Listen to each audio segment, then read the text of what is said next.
The Old Man.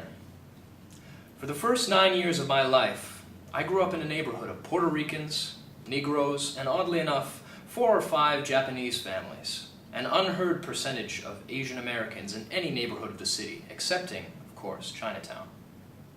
And of course, whether we were Japanese, Korean, or even Filipino, we were all Chinamen in the eyes of the children in our neighborhood.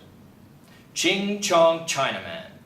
You drop silverware on the floor, ping, pong, pang, that's how they name each other, ha, ha, ha. The children knew best. It was all the same.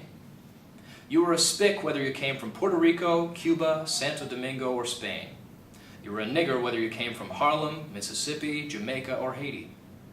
Whites were honkies, even the Jews, except among the whites. I remember walking down the street one afternoon, hearing the taunts from across the street. Ordinarily, I would have felt humiliated, self-pitying, even believing the deficiency implied by the tint of my skin or the angle of my eyes. But because my father was with me, I shook with rage, wanting only to kill, to rise up like the god of death, an eclipse shedding darkness, disease, destruction over the entire city, obliterating even myself and my father. Looking at him from the corner of my eye, I wondered what he would do. Of course, he remained unruffled, permitting nothing to perturb that distant, manly, even stately exterior of his that housed the secret of his dignity.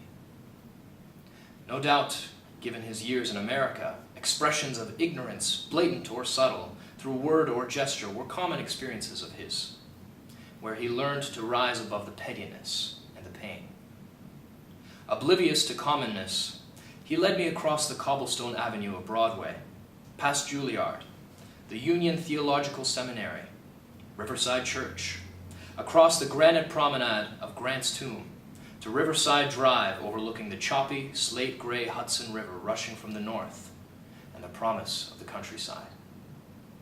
This is what old Henry Hudson must have seen and felt as he sailed upriver against the current toward India.